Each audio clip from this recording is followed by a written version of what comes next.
My name is Trinity Harper. I'm 30. Last February 14th at 6:51 a.m., I was standing in my childhood bedroom doorway, watching my father Richard pack my belongings into garbage bags, while my mother Laura stood behind him holding a notarized document that legally erased me from the Harper family tree. "Dad, please," I said. My voice came out smaller than I wanted. "Just let me explain the email." "Explain?" My father didn't look up from the drawer he was emptying. Sweaters I'd folded carefully landed in crumpled heaps. "You sent our biggest investor a 2 a.m. drunk email calling the Harper Fashion spring line derivative fast fashion garbage. Mr. Caldwell forwarded it to me at 3 a.m. What exactly needs explaining, Trinity?" I didn't write that email. My hands were shaking. "Someone used my laptop. I was babysitting the Kowalski twins until midnight. I have texts with their mom. You always have excuses." My brother Mason appeared in the hallway, coffee mug in hand, still in his pajamas. He leaned against the doorframe like he was watching a mildly interesting TV show. "Remember when you didn't scratch Dad's Mercedes? Remember when you didn't lose Mom's Cartier bracelet?" "I was 12 when the bracelet thing happened, Mason, and I found it 3 days later in the laundry room." "The pattern is clear," my father cut in. His voice had that cold, final quality that made my stomach drop.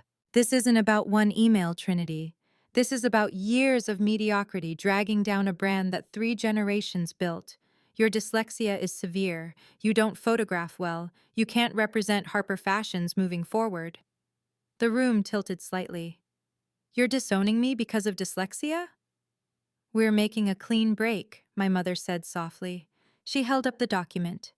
Her signature was already on it, neat and perfect. "For the good of the family." And before I go on, if stories about standing up for yourself mean something to you, please hit like and subscribe and tell me in the comments where you're watching from right now and what time is it there. My father zipped the last garbage bag. "You have until 9 a.m. to be out. The locks will be changed at 9:15. It was 19 degrees outside. There was a blizzard warning. I had $847 in my checking account. Let me take you back 12 years to the last time I felt completely safe. I was 18, sitting in Grandma Eleanor's sunroom on a May afternoon that smelled like lemon furniture polish and the jasmine blooming outside her window. She was 69 then, her hands still steady as she showed me how to do a French seam on her 1960s Singer sewing machine. "Your grandfather proposed to me in a dress I made myself," she said, guiding my fingers over the fabric. "Lavender cotton with pearl buttons. I was so nervous I sewed the hem crooked 3 times." I laughed. The afternoon light made her silver hair glow. "Did he notice?" "He noticed everything about me, little star." She used both hands to turn the fabric corner, the machine humming between us. "And I want you to remember something. The Harper name isn't magic. It's just a name. What you make with these—" She tapped my hands. "That's what matters." She reached into her apron pocket and pulled out a small envelope. Inside was $800 bills. "Grandma, I can't—" "Hush. Buy yourself a good laptop. The one you have sounds like a lawnmower." Her eyes were bright and serious. "And Trinity, if your father ever makes you choose between his approval and your own path, you choose your path. I will always find you, always." I hugged her tight. She smelled like Chanel No. 5 and bread dough. I didn't know that 3 months later, my father would tell her she needed to stop enabling my delusions. I didn't know she would keep sending me envelopes anyway, $300 here, $500 there, for the next 12 years, hiding them from my parents like contraband. The morning of my disownment, I called her from a McDonald's parking lot at 9:47 a.m. My phone battery was at 11%. My hands were so cold I could barely dial. "Little star?" Her voice was thin. I could hear the oxygen machine in the background. She was 81 now, her lungs weak from decades of smoking she'd quit 30 years ago. "Grandma, they—" My throat closed. "Dad made me sign something. He kicked me out. He said I'm not a Harper anymore." Silence. Then, "Where are you right now?" McDonald's on Hawthorne Street. Listen to me very carefully. Her breathing was labored, but her words were clear. This was always going to happen. Your father is terrified of anything imperfect, and you, my darling girl, are beautifully, stubbornly imperfect. Do you have the $800 I sent you last month? Yes. Good. Go to the library. Apply for every job you can find. Sleep on your friend Jenna's couch if she'll let you. And Trinity? Don't try to fix this. Not yet. Let him think he's won. Grandma, I can't help you publicly. Your father threatened to put me in Riverside Assisted Living if I interfere, but I'm helping you anyway. Trust me. Can you do that? My breath fogged the car window. I trust you. I love you, little star. Now go. Your battery's dying. The next 6 months were the kind of poor that happens in small, humiliating increments. I got a job doing breakfast shifts at Mel's Diner on Northwest 23rd Avenue. 4 a.m. to noon, $9.75 an hour, plus tips that averaged $40 on good days, $18 on slow ones. I delivered food for Grub Dash on my bike from 6 p.m. to 11 p.m.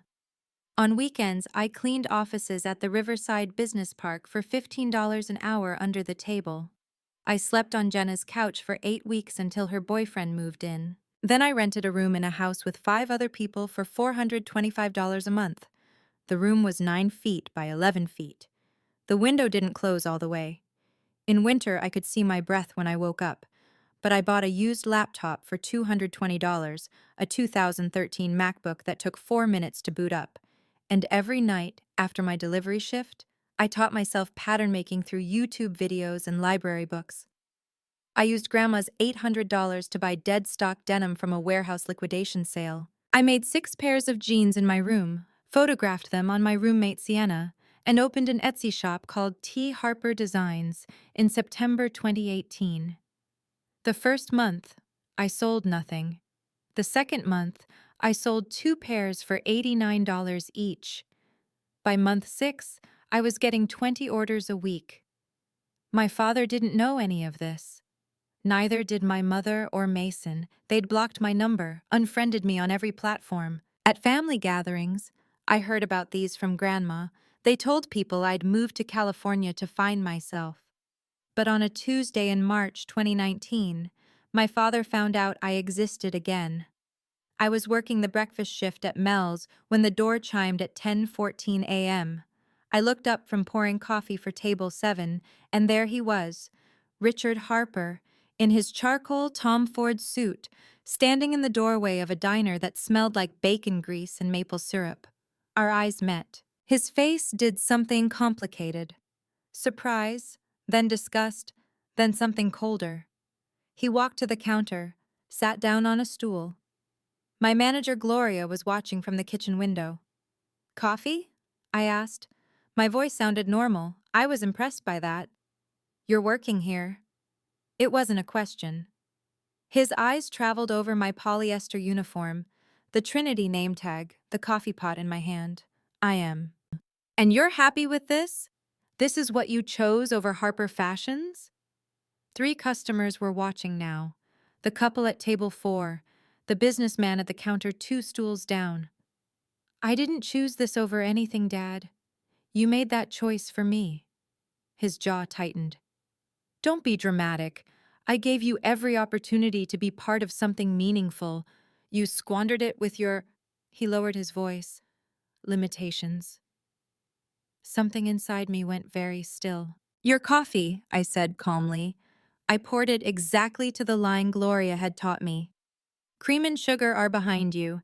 That'll be $2.85. He didn't move. "You should be ashamed, Trinity, serving coffee to strangers when you could have been—" "Dad!" I set the pot down carefully. "I'm going to ask you to leave now." "Excuse me?" "You disowned me 14 months ago.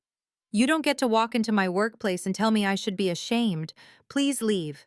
The businessman 2 stools down shifted uncomfortably. The couple at table 4 had stopped eating. My father stood up. He pulled out a $20 bill, laid it on the counter, and looked at me like I was something he'd scraped off his shoe. "Keep the change," he said. "You clearly need it more than I thought." He left. The bell chimed. Gloria came out of the kitchen and squeezed my shoulder without saying a word. That night, I sat in my 9 by 11-foot room and something crystallized inside me. Not revenge, something quieter and more permanent. I was never going to apologize for existing again. 3 weeks later, I got an email from someone named James Caldwell. The subject line said, Harper Fashions Investment Inquiry, Urgent. My stomach dropped. Mr. Caldwell, the investor my father claimed I'd insulted. I opened it at the library, hands shaking. Ms. Harper, I recently came across your Etsy shop through my daughter, who purchased 2 pairs of your jeans. I'm writing to clarify something that's troubled me for over a year. In March 2018, your father contacted me about a problematic email you allegedly sent criticizing Harper Fashions. He played me a voicemail, supposedly from you, and strongly suggested I divest immediately due to family instability. I followed his advice and withdrew my $3.2 million investment that week. However, I've since reviewed the technical metadata of that email. It was sent from an IP address registered to Harper Fashion's corporate office, not your personal laptop. The voicemail audio had timestamps that don't match the claimed recording date. I believe you were framed. I believe your father used me as justification to remove you from the company. I'm not reaching out for an apology. I'm reaching out because my daughter's jeans are extraordinary, and I'd like to discuss investing in your brand, not your father's. Would you be willing to meet? Regards, James Caldwell. I read it 11 times. Then I read it again. I met Mr. Caldwell at a coffee shop on April 3, 2019. He was 60, gray-haired, kind-eyed. He showed me the forensic report his IT consultant had run on the Trinity Harper drunk email. Every line of metadata screamed fabrication. Your father is a brilliant businessman, Mr. Caldwell said, but he's also deeply insecure, and insecure men eliminate threats. I wasn't a threat. I was 18 and struggled with reading. You were a threat because you were creative and kind, and those things can't be controlled. He pushed a folder across the table. I'm prepared to invest $50,000 in T. Harper Designs. No strings, 15% equity. You maintain full creative control. I stared at the term sheet. Why? I whispered. Because my daughter wore your jeans to her college interviews and got into Stanford. Because good work deserves support. And because, he smiled slightly, your grandmother called me 6 months ago and told me to keep an eye out for you. My throat tightened.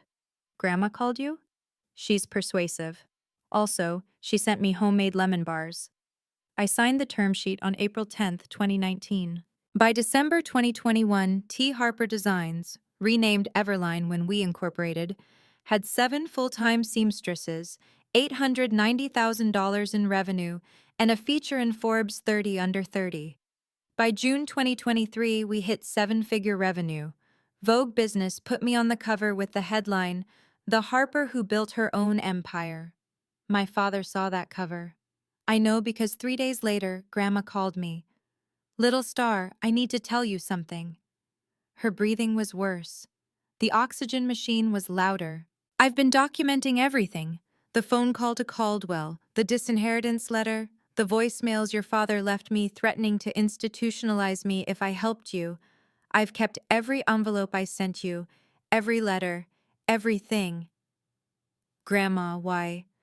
Because men like your father don't stop, Trinity. They double down. And I want you protected when he comes for you again. She paused. There's a lockbox at First National Bank on Jefferson Street, number 447. Inside is a sealed envelope addressed to you. Don't open it unless I'm gone, or unless things get very bad. Promise me. I promise. I love you, little star. You've made me so proud. Things got very bad 8 months later. February 2024. Mason announced his engagement to Avery Sutton, daughter of Sutton Luxury Textiles. The wedding was set for January 2025 at the Crawford Hotel. Black tie, 120 guests, crystal chandeliers, ice sculptures, the works. And in October 2024, my father called me for the first time in 6 years. Trinity. His voice on the phone was pleasant, almost warm. "I think it's time we talked." I was in my office at Everline headquarters. We had 22 employees now, $680 million valuation, boutiques in 3 cities. "About what?" I asked. "Mason's wedding. Your mother and I think it would be appropriate for you to attend, as a gesture of reconciliation." Every instinct I had screamed danger. "Reconciliation means acknowledging what was done," I said carefully. "Has something changed?" "You've done well for yourself. We're proud of that. Perhaps we were hasty in 2018. Perhaps. Hasty. 6 years of silence, and he couldn't even say the word sorry. "I'll think about it," I said. "The wedding is January 18th.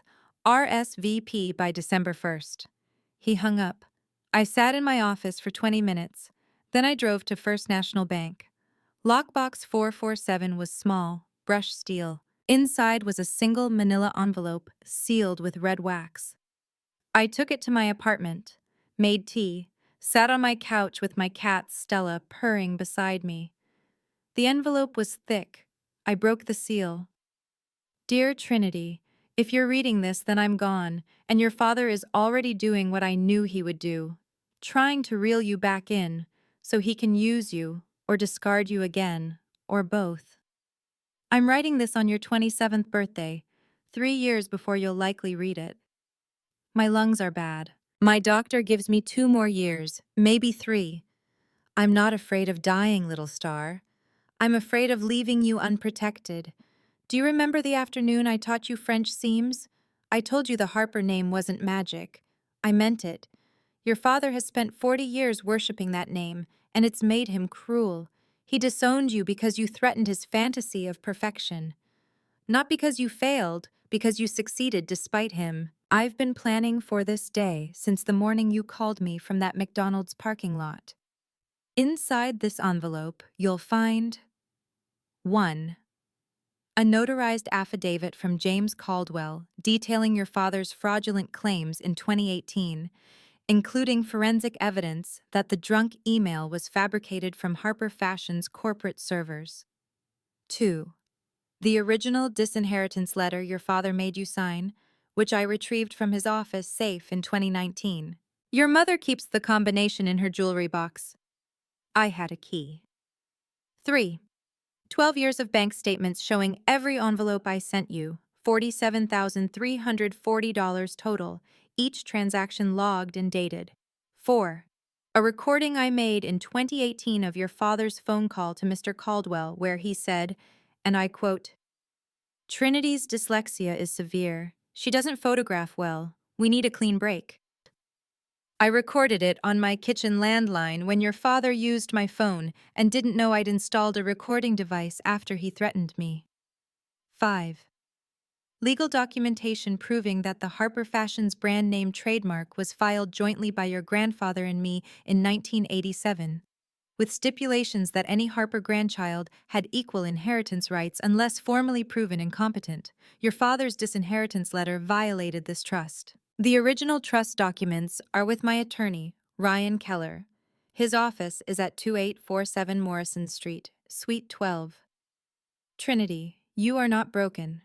You are not mediocre. You are not the things your father called you. You are the girl who learned pattern making on a 10-year-old laptop. You are the woman who built a $680 million company from $800 and dead stock denim. You are my little star, and you have always been enough. Wait for the right moment.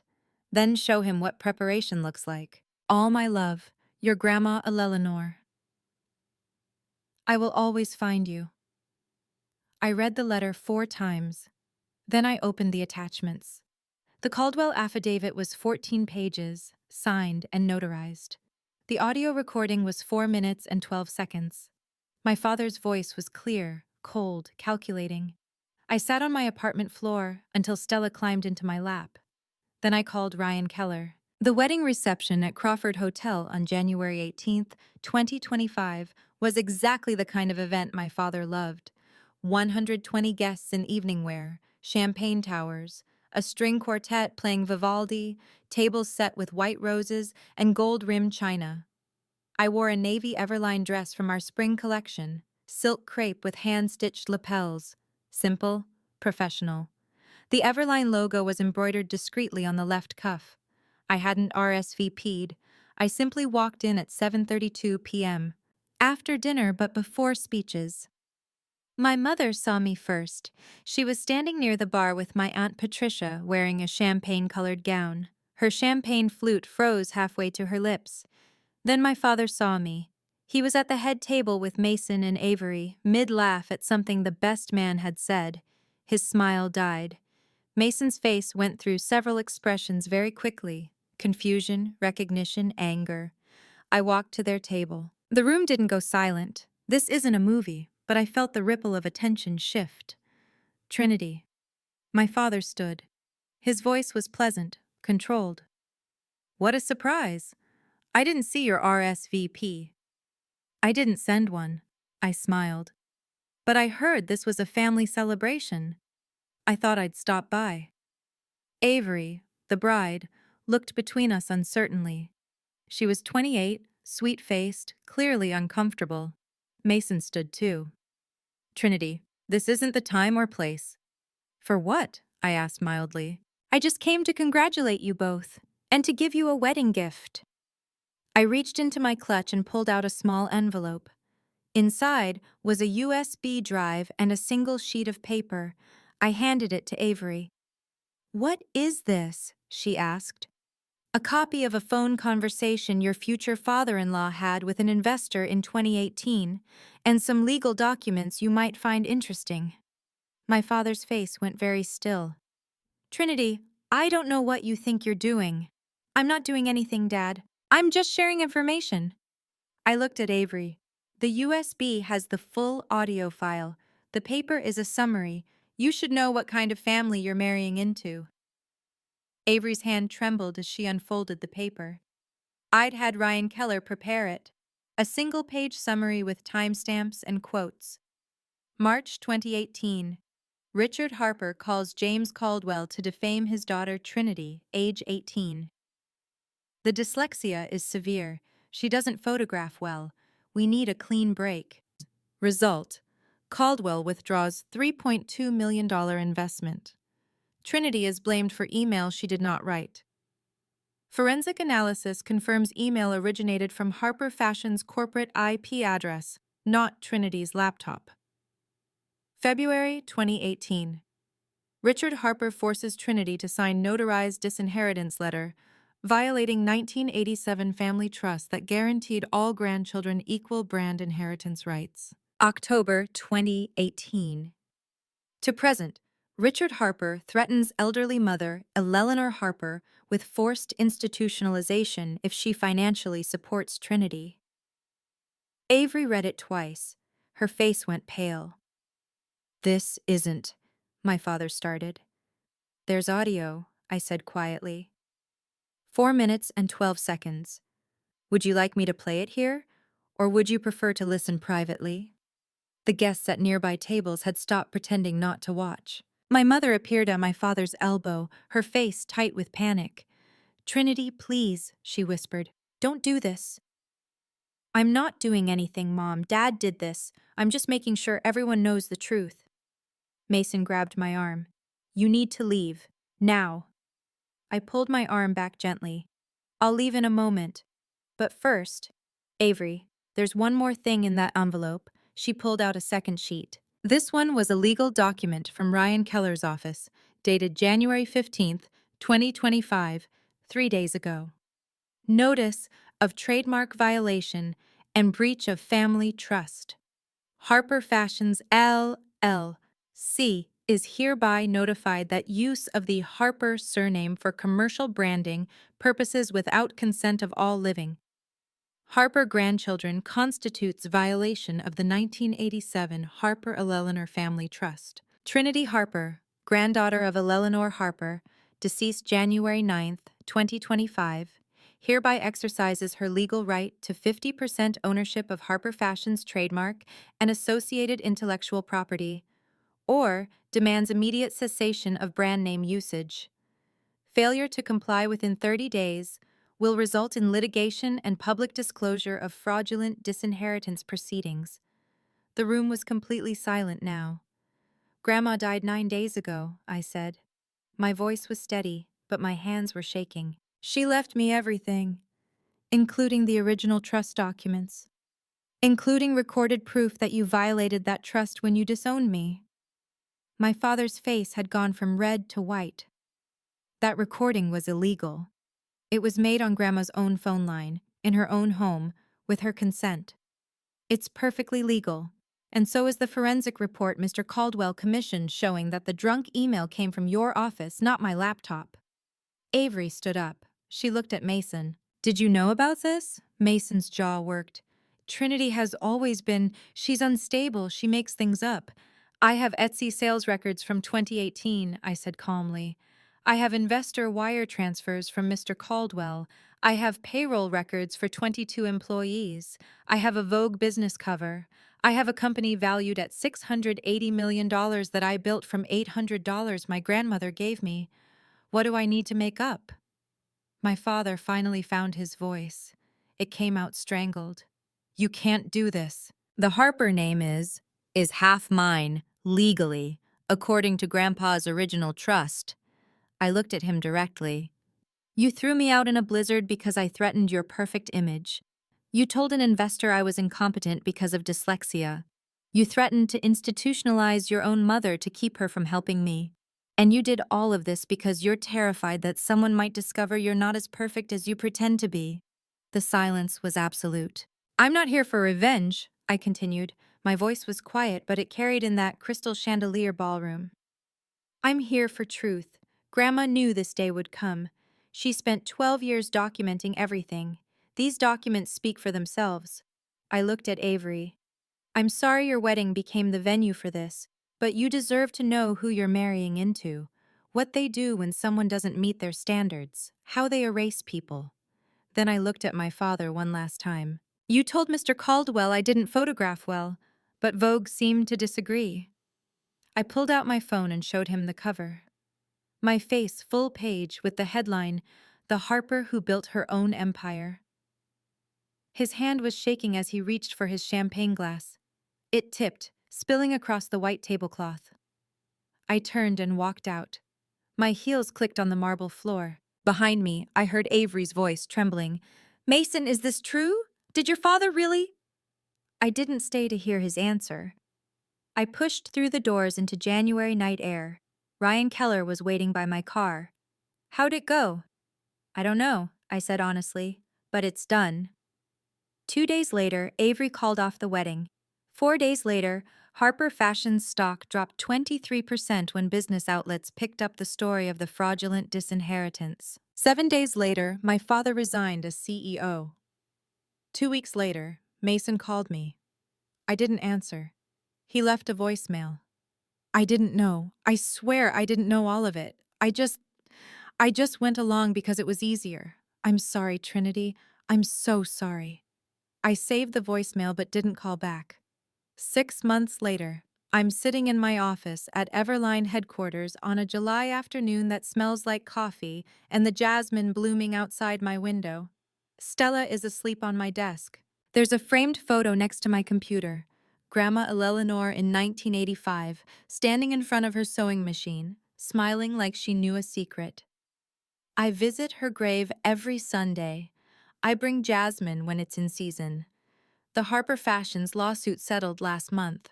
I accepted a one-time payment of $18 million and relinquished all trademark claims. I don't want their name. I never did. Everline is expanding to Europe in September. We have 47 employees now. Our sustainable luxury line just won the CFDA Emerging Designer Award. My mother sent me a birthday card in May. It said, I'm proud of you. I'm sorry I wasn't braver. She didn't sign it, but I recognized her handwriting. I haven't responded yet. Maybe I will. Maybe I won't. I'm learning that forgiveness doesn't have a timeline. If you're watching this and you've ever been told you're not enough, not smart enough, not pretty enough, not talented enough, not anything enough, I want you to hear this. Silence isn't peace. Silence is the price you pay for someone else's comfort, and you don't owe anyone your silence. My grandmother spent 12 years preparing for a single moment. She documented everything because she knew that truth, when it's organized and irrefutable, is more powerful than any dramatic speech or emotional confrontation. She taught me that you don't need permission to have value, but you do need to give yourself permission to walk away from people who make you forget your worth. I'm sitting here now, watching July sunlight stream through my office window, and I'm thinking about that February morning when my father packed my life into garbage bags. I'm thinking about the 9 by 11-foot room where I taught myself pattern making. I'm thinking about Grandma's letters, her $47,340 in secret envelopes, her voice saying, "I will always find you, little star." The snow is gone. The blizzard is over. And I'm on the warm side of the glass. If you've ever had to choose between someone's approval and your own path, type "I chose my path" in the comments. Or if you're still trying to find the courage to choose, type "Still finding my way." Both are brave. Both are valid. If this story meant something to you, check the description for more stories just like this one. Thank you for being here.